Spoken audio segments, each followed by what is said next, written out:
Hello, it is I once again, Jordan, aka Defcos, One Piece fanboy extraordinaire, here today to do. This is actually the second time that I've tried to make this video today. I started a couple hours ago, and it was about a half an hour before I realized that I had forgot to press the record button on my computer here. So we're gonna try this again.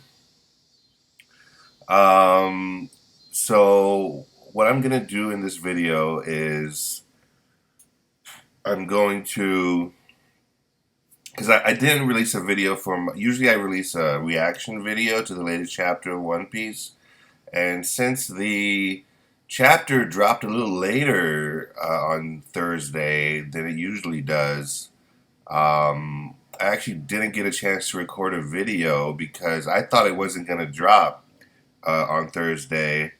And so I was all ready to go to bed, and then at like 10:30 or something like that, maybe a little bit before 10:30, maybe like 10, um, the chapter dropped, and I was just like, ah, shit, like I don't know if I can like bust out a video right now. So I just read the chapter because I couldn't wait. So I just read the chapter, and I didn't make a video. I didn't record it. I didn't record my reaction. Um, but I still want to talk about the new chapter a little bit. And then I'm also going to do my reread review of Volume 28, um, which is something I've been meaning to do for a while now. Um, but yeah, so this is going to be a double feature. Uh, I'm going to do the well, not the reaction, but the, I guess, review of the latest chapter.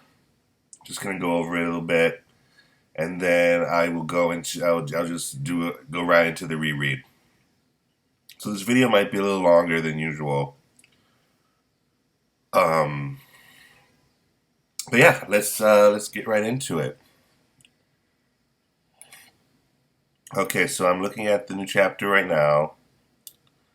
We get the awesome film red color spread, which I feel like I've seen this drawing before. Now that I'm looking at it, I forget where I saw it, but I must have seen it on social media at some point. At least I feel like I have. I don't think this is. I don't think when I saw this chapter for the first time, that was my first time seeing this image. This image looks familiar. I don't know why I can't remember, but I feel like I saw that before. I probably did.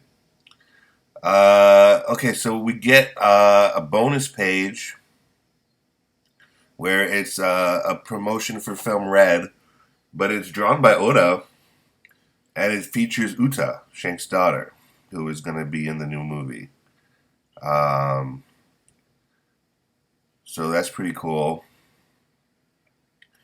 Okay, so we see the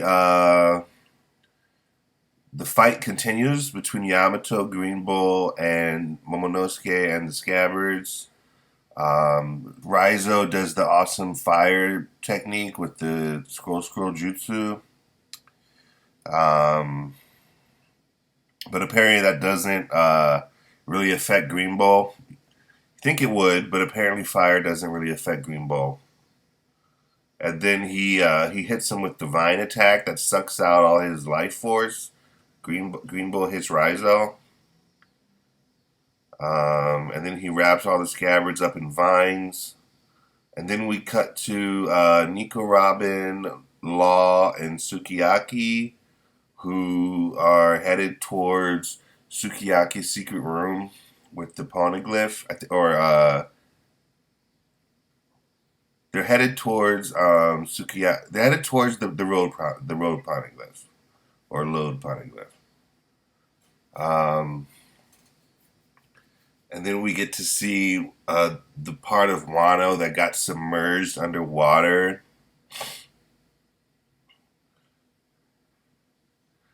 And they explain how the water levels changed over the years in Wano. Um, then we get to see the little poneglyph. Um,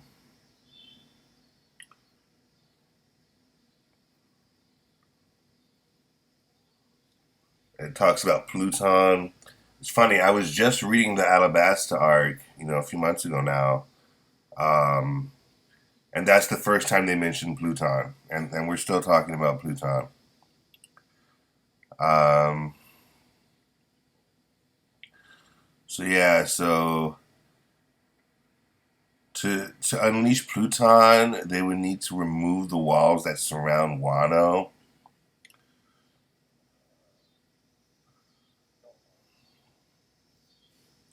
Yeah, it's nuts. And then we cut back to the fight with Green Bull and Momonosuke.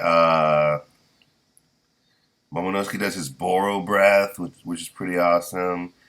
Because it's funny, I was wondering when Momonosuke was going to be getting his powers, um, but he gets them in this chapter, or at least he gets the Boro breath. And apparently it actually like affects Green Bull, like it does damage to Green Bull, and he hits him with Boro breath after Boro breath. Um, and then, but it doesn't take him out. He gets back up, Green Bull that is, and as he gets back up, there's a huge like burst of Conqueror's hockey that like is like behind Green Bull, and it scares him. It just like stops him right in his tracks, and he's like, "Oh shit, is that Shanks?" It turns out, yes, it is Shanks. Um, and then there's this cool panel where Shanks is like, "Does the New Age frighten you that much?" Talking to Green Ball. It's cool to see to see Shanks. Um, he was in last chapter and he's in this chapter. That's pretty awesome. I saw people online talking about how they think Shanks is only being in the manga right now to promote Film Red. I mean, that probably has something to do with it, but it's not like it's completely just out of the blue. Like it makes sense that he's there. Um, and then we get to see Sanji, Luffy, Zoro, and Jinbei, who are like on the edge of the cliff, and They were watching the whole events unfold between Green Bull and the Scabbards and Momonosuke and Yamato, and um, and they're just observing. And then Luffy says a familiar face just popped into my head when he was talking about the Conqueror's hockey that they just felt. Um, so yeah, that was pretty awesome. Uh, it's funny. When I first read the chapter, for some reason I was just like, damn. I feel like not that much actually happened in it.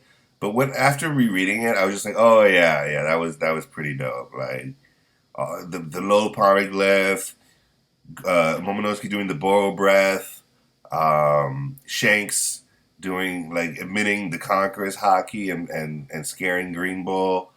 Those were all pretty cool moments. Yeah, I just wanted to touch on the latest chapter a little bit because I didn't get a chance to do the reaction video, so I didn't want to just ignore the chapter and skip over it. I still wanted to talk about it to acknowledge that, I did read it, and I just wanted to record my thoughts on it a little bit. Um, now I'm gonna do this again, but I'm going to do my reread review of Volume 28. So, I just reread this earlier today, a few hours ago. I've been meaning to reread it for a long time, uh, but well, not that long. For like a month or two, something like that.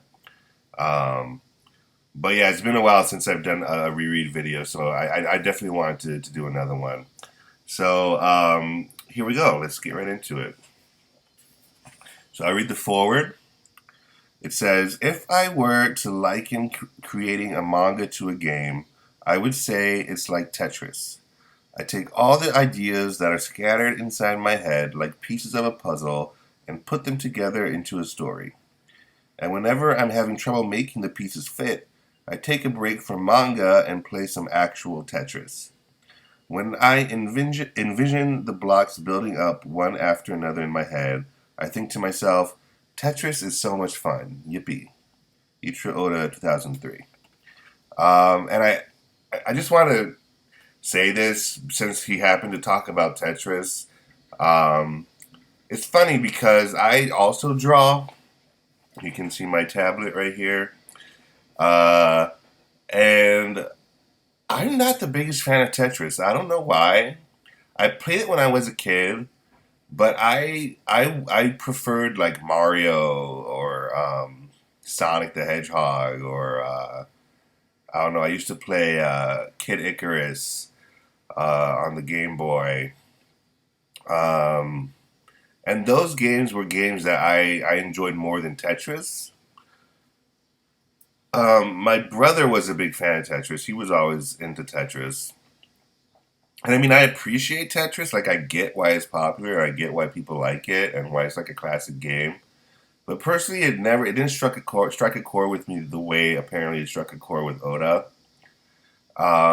And that bums me out a little bit because I look up to Oda. I like Oda a lot. Um, and I want to draw comics for a living. That's like my ambition. Um, I can't relate to this. I can't like drawing manga is not like Tetris in my head.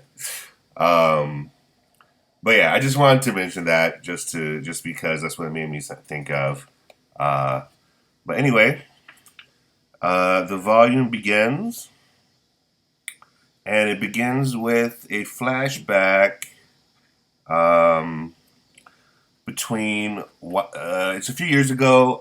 It's Wiper. You see like a young Wiper and the rest of the Shandians, and they're having like a meeting with Ganfor and his men.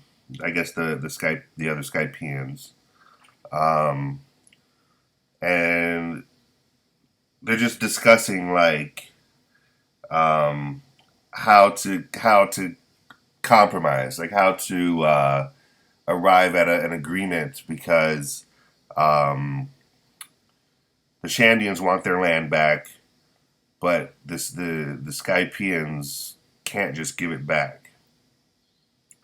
So they kind of get into an argument and kind of fight about that for a while. And then we cut back to present day, and we see the Shandians, the present day Shandians, and we see Wiper who is talking about, oh, if you're prepared to like sacrifice your comrade, um, then come with me because today Inaru's head is going to roll. So he has his sights set on defeating Inaru. And then we cut to Inaru, who is talking about how there's the Shandians, there's his team of people, like his crew, whatever, and then there's the Straw Hat Pirates, and they're all kind of gonna engage in like a battle royale of sorts in Upper Yard, and he's trying to predict like how many people are gonna still be standing by the end of the battle, I guess.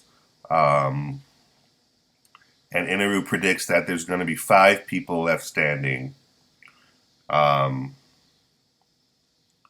and then we cut to the Shandians, who run into Shura, who is one of Inaru's vassals, who was fighting Ganfor. I think it was last volume, and they run into him, and then Wiper hits him with a rejectile attack. Um, and it takes him out. It completely takes out Shura, but it also injures Wiper's arm. Because that's the thing about dials, uh, like impact dials and reject dials. Uh, one it absorbs the impact, but once you release the impact, it doesn't like the effect doesn't get nullified in your direction. Like it explodes all over pretty much. So it'll make a big impact forward, but also you will feel the shockwave, I guess, of that impact in your arm. So they point out that Wiper can only use the reject dial twice, and he used it once. And if he uses it again, it might kill him. But he's apparently like saving that for Enderu. And then we cut back to Sanji and Nami and Usopp and Ganfor. And Ganfor is explaining dials to them. And here we get to see kind of what I just talked about. Sanji hits the dial with a big hammer, and it just absorbs all the impact. And then he turns the dial around and presses the button, and it releases the impact, and it busts the barrel that it was standing on, or it was sitting on, or whatever. Uh, so yeah, so Ganfor explains the dials to them, and then he explains mantra as well, and he mentions that Eneru can his mantra extends to the entire country of Skypiea. So when I read that, I was just like, "Oh damn!" Like Eneru is kind of a beast a little bit. Like if his mantra extends that far, like he can literally like just sense whatever's happening to um, to anyone in Skypiea.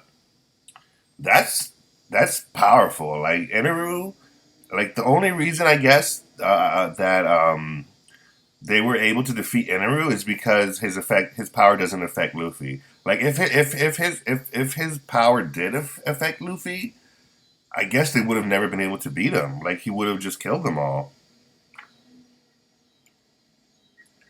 Um, then we get to see the 50 Heavenly Warriors with Skypiea. Those they all work for Eneru. Right here. Now we see Yama. That's the big guy in the middle. He's like the boss of the 50 Heavenly Warriors.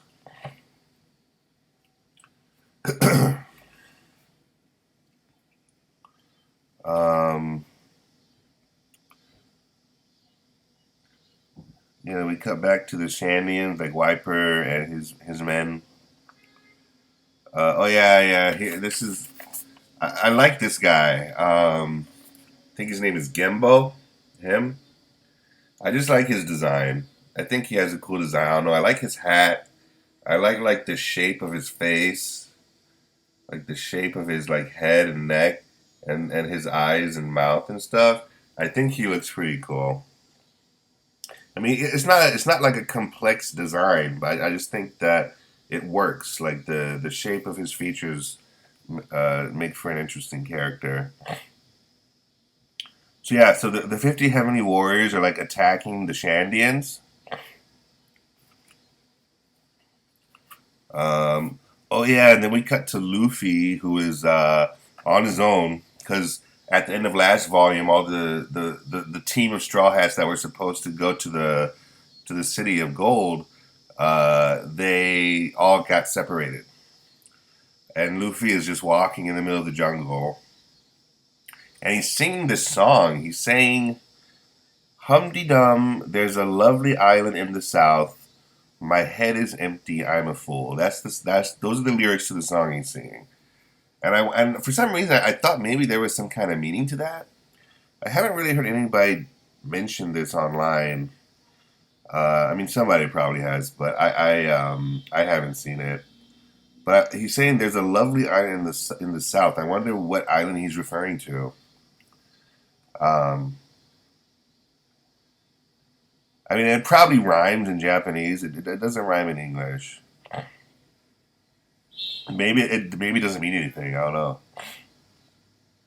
Oh yeah, and here he heard like a sound that I thought was a goat, but it actually was one of the 50 Heavenly Warriors who just makes a sound that sounds like a goat, and like he hits him with a uppercut.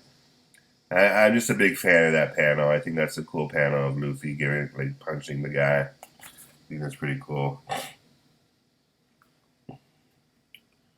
And then he runs into Wiper. Luffy runs into Wiper.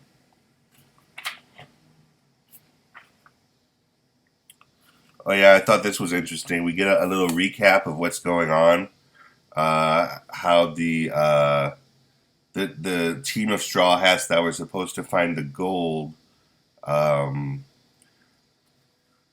how they all get separated. And here we get to see the routes they're all taking, and Nico Robin's the only one who's actually headed in the right direction. But Luffy's going down, Zoro's going this way, Chopper's going that way. Yeah, and Chopper's just fleeing the, I guess the Shandians and the 50 Heavenly Warriors. He's just in the middle of like a big fight, and he's just trying to get out of there. And then we cut to Nico Robin.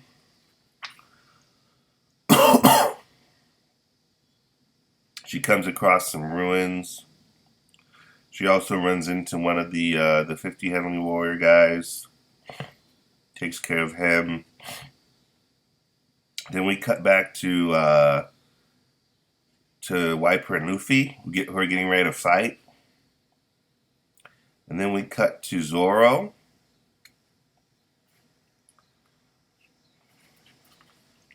And Zoro runs into, what's this guy's name again? I think it's like Braham, Brahm, or Braham, something like that. The guy with the basket on his head and the guns. And Zoro starts fighting him. This guy, this is a cool page right here. So yeah, so Luffy fights Wiper, Zoro fights, I think his name is Bram, I want to say. I forget, I just read it, but I forget what they said his name was. But yeah, but Zoro fights him.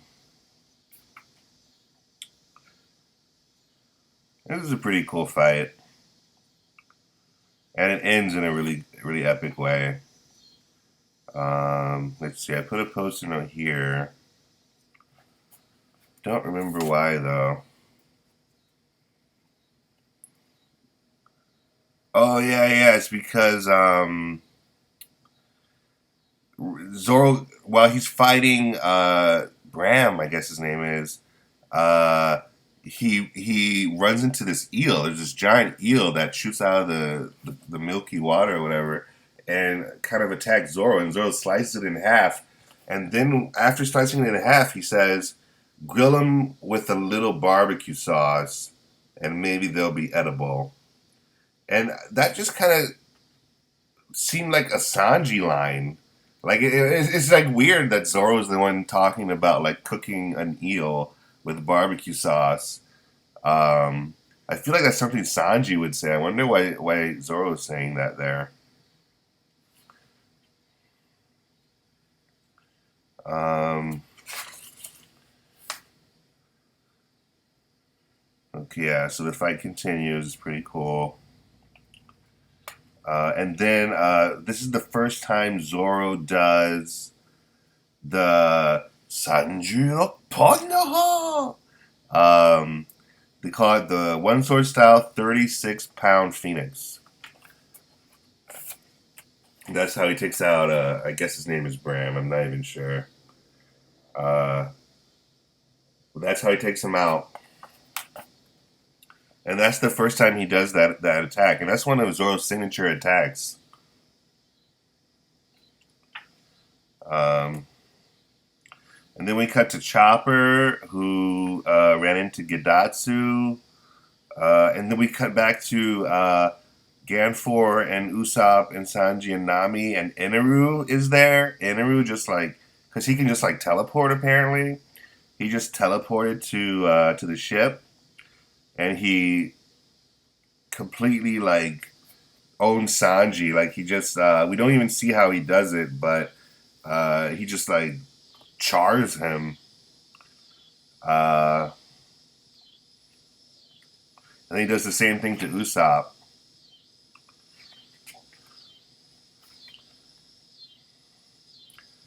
And oh yeah, he's just saying that like everybody is searching for the ruins of Shandora. How pretty much everybody kind of has the same goal. Everybody who's like in Upper Yard. Um,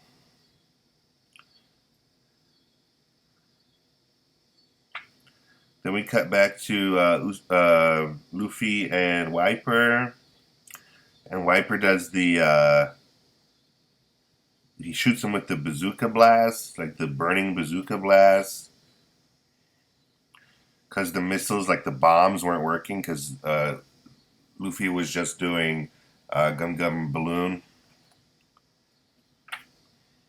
Oh yeah, yeah. I really like this panel. I just think this is an awesome panel. I'm a huge fan. I mean, I say this all the time, but I'm a huge fan of like the fight scenes in One Piece, like the shots that Oda chooses, like the angles, the motion, like the way it's drawn, the composition. I'm a big fan of this panel right here. I just think it's really cool, like the kick and the way Luffy is dodging, that like the perspective here, the angle is pretty cool.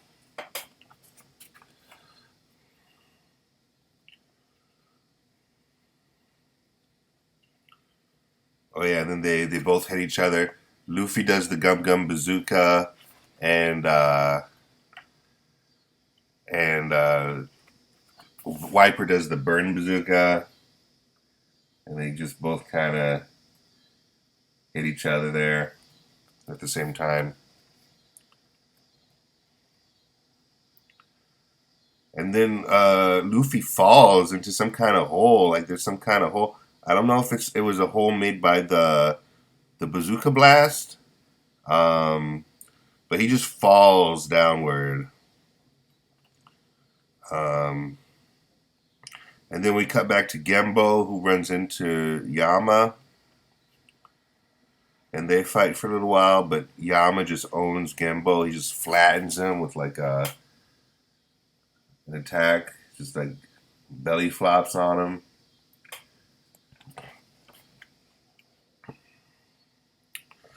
Oh yeah, yeah, and here we get Nico Robin, who's coming across more ruins. And I think this is the first time they mentioned the Void Century. Um,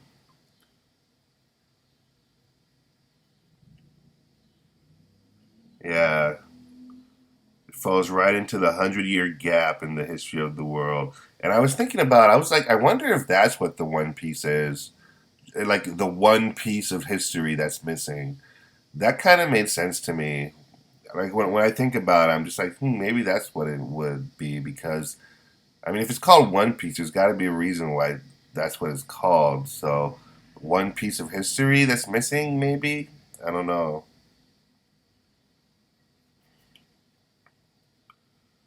Um, oh, yeah, and then Nico Robin runs into Yama as well. And then we cut back to the boat with Nami and Ganfor. And Satori's brothers have showed up. Katori and Hotori, I think those are their names. And they start fighting Nami and Ganfor. Um, And then Chopper starts fighting Gadatsu. And Gadatsu's such a dumbass. I remember actually watching this fight in the anime. I think I found like a video on YouTube that was like Chopper versus Gadatsu. And for some reason I liked it a lot. I just watched it a bunch. So I kind of remember this fight pretty well.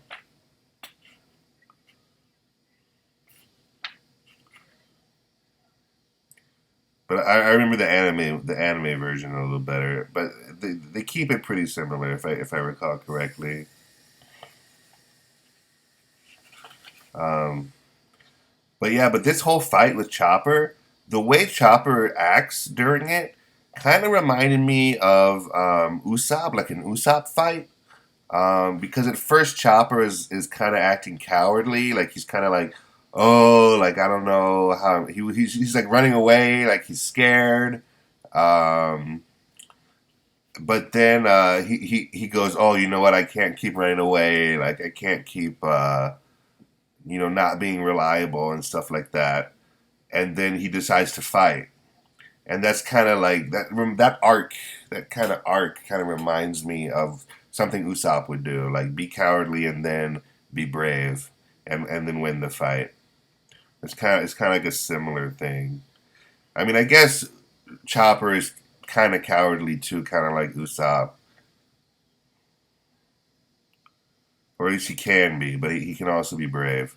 But then he hits him with the cloven cross, they call it, and he takes out Gedatsu. There are a lot of fights in this volume, actually. Yeah, and then Chopper's like, "Oh, now I'm a real pirate." Um, oh, and then the Shandians run into Inaru, and Inaru is like, "Oh, I'll let you guys attack me for 5 minutes without doing anything, just to show you guys how much more powerful I am." Uh, and Nami and Ganfor are fighting Kotori and Hotori.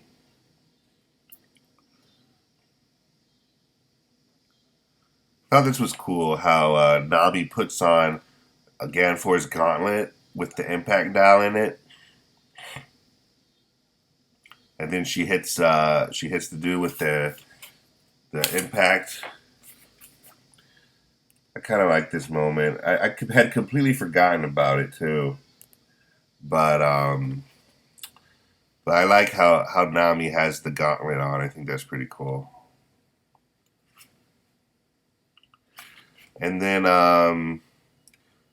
Pagaya and Kanis and Isa, who I don't remember Isa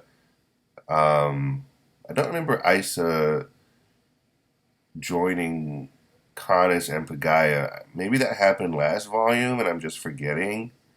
Um, but they're all together, and I don't remember how they got together, which is weird. But they join up with Nami, and Nami's by herself now because, well, no, because she's with Kanis and Pagaya, but Ganfor left. He didn't stay. He didn't stay. And then Robin's fighting Yama, and she's trying to protect the ruins while she's fighting him because she doesn't want him to just like destroy the ruins.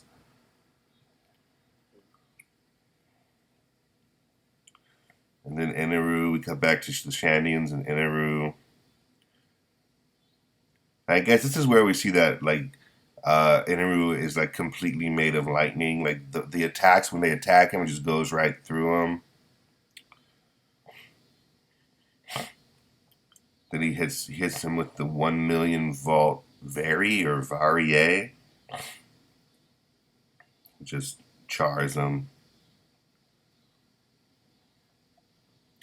Okay, so yeah, so then it says Upper Yard, the survival game. There were 81 fires to start. Time passed 2 hours. 56 have fallen.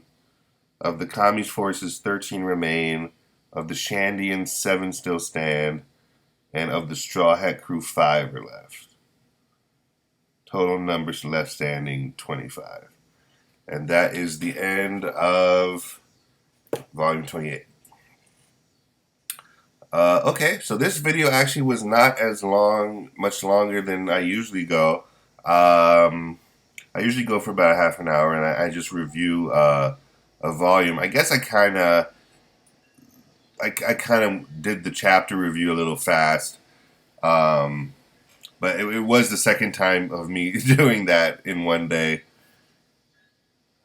Um, but anyway, uh, I have volume 29. It's over there.